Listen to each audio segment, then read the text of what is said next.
তারেক রহমান আগে ছিলেন বিএনপির নেতা, এখন তিনি হয়েছেন জাতীয় নেতা। বিএনপি শুধু নিজেদের দলের কর্মীদেরকে নিয়ে চিন্তা করে না, বিএনপি দেশকে নিয়ে চিন্তা করে, দেশের মানুষকে নিয়ে চিন্তা করে।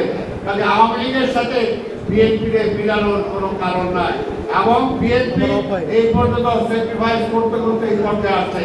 এখানে হলো আওয়ামী লীগ আর বিএনপির মধ্যে পার্থক্য।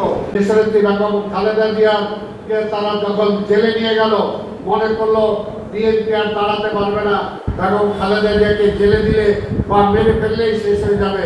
কিন্তু সেই সময় আমাদের নেতা দেশনায়ক তারেক রহমান ভারপ্রাপ্ত চেয়ারম্যানের দায়িত্ব নিয়ে তিনি আমার এই দলকে সুসংগঠিত করেছেন, এবং তার নেতৃত্বে আজকের এই 5ই আগস্টের যে সফল গণ অভ্যুত্থান ঘটেছে, সেই গণ অভ্যুত্থানের পরবর্তী পর্যায়ে থেকে এখন পর্যন্ত তারেক রহমান আগে ছিলেন বিএনপির নেতা, এখন তিনি হয়েছেন জাতীয় নেতা। তার কর্মের মধ্য দিয়ে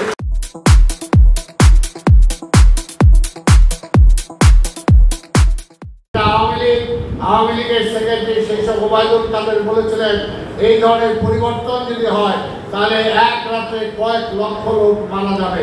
এমন দায়িত্বও তাই 17টা বছর আমাদের কর্মীদেরকে বাড়িতে ঘুমাতে দেয় নাই।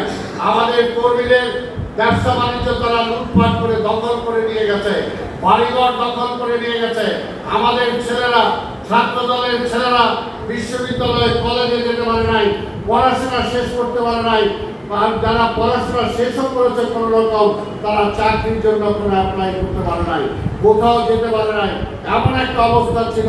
বিএনপিকে শেষ করার জন্য, বেগম খালেদা জিয়াকে মেরে ফেলার জন্য, যে বেগম খালেদা জিয়া পায়ে হেঁটে জেলখানায় গিয়েছেন, একটা মিথ্যা মামলায় যে সাজা দিয়েছিল মাত্র 2 কোটি টাকা, যেটা পরবর্তীকালে 7 কোটি টাকা হয়েছে।